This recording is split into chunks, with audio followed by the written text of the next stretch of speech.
you feel like you win this sparring because you did what your coach asked you, And in the fight, of course, it's different. It was a great fight. At the end of the day, the people in boxing won, and it's a great fight, and we get to see it again. And then after that, hopefully, I get the winner. Because I have some issues, I want to heal myself and then move forward again.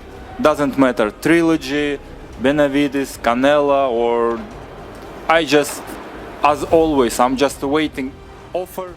David Benavides has called out Dmitry Bivol for a potential fight, while leaked sparring footage from their past training sessions has surfaced. The clip shows a 17-year-old Benavides facing the more experienced Bivol in an intense session. Though details remain private, reports suggest Benavides performed well.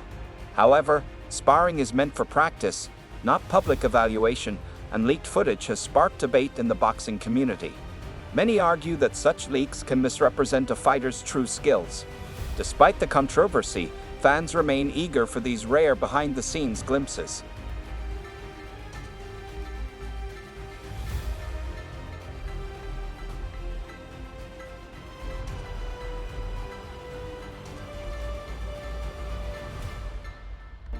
Dmitry Bivol responded to the leaked sparring footage with David Benavides, sharing his perspective on their past training. He praised Benavides as a great fighter, respecting his skills and ambition. Bivol noted that Benavides' willingness to challenge both him and Artur Beterbiev reflects his confidence and drive for success.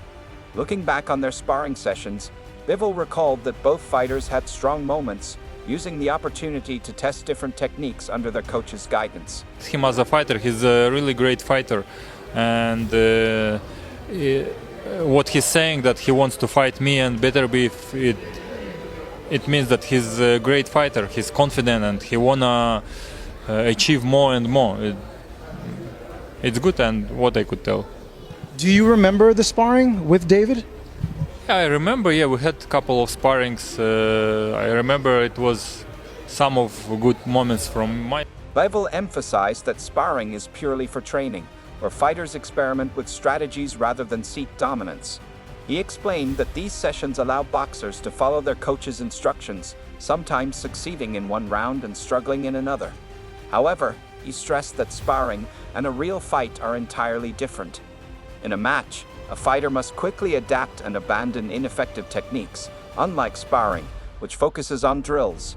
While their sparring showcased skill from both sides, Bivol believes a professional fight with Benavides would be a completely different challenge. Some of good moments from my side, some good moments from his side, but it's sparring. Sparring, it's sparring. You do some things which coach told you. You should do this and this, and you are trying one round, you couldn't do it. Another round, you try to do this, it couldn't. On the third round, you can do it once only, and you feel like you win this sparring because you did what your coach asked you, And in the fight, of course, it's different.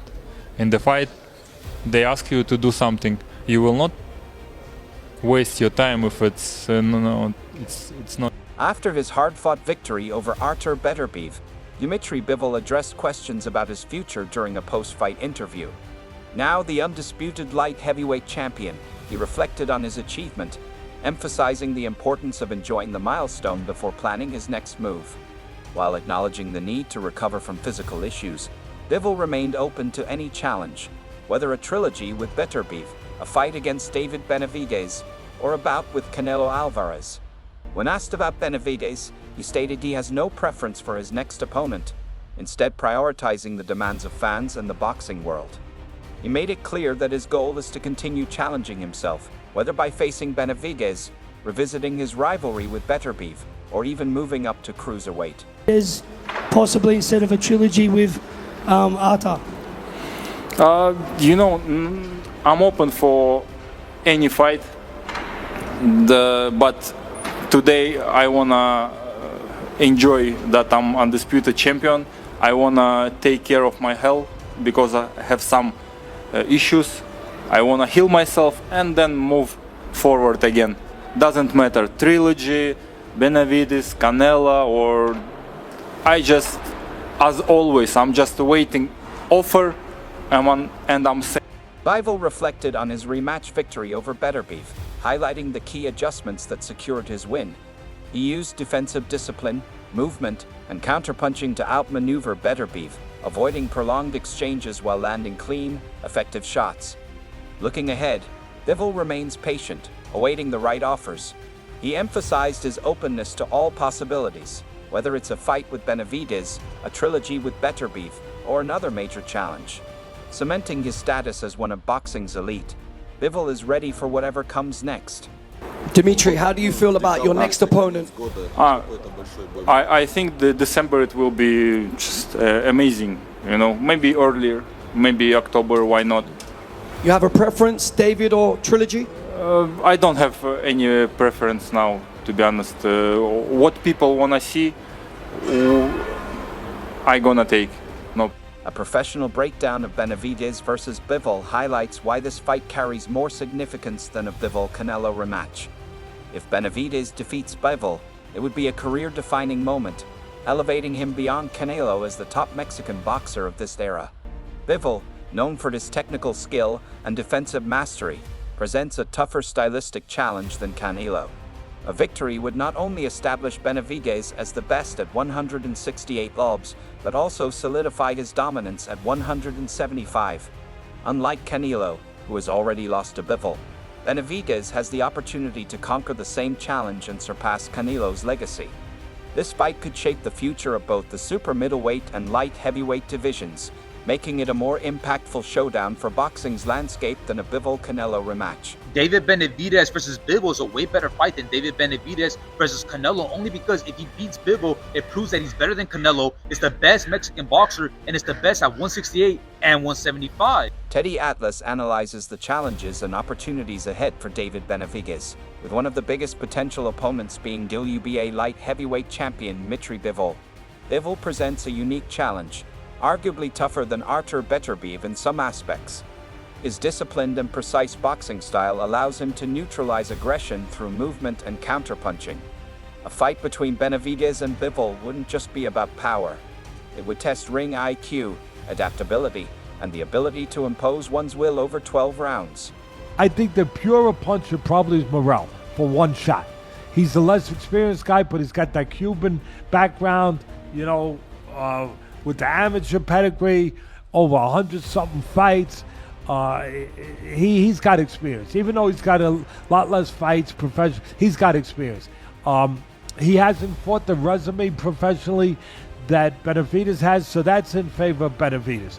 The experience, always important. But also the pedigree, like I said, where he comes from, Cuba, how, you know, you come from that island that from the beginning when you first put those gloves on, it's all about becoming a world champ.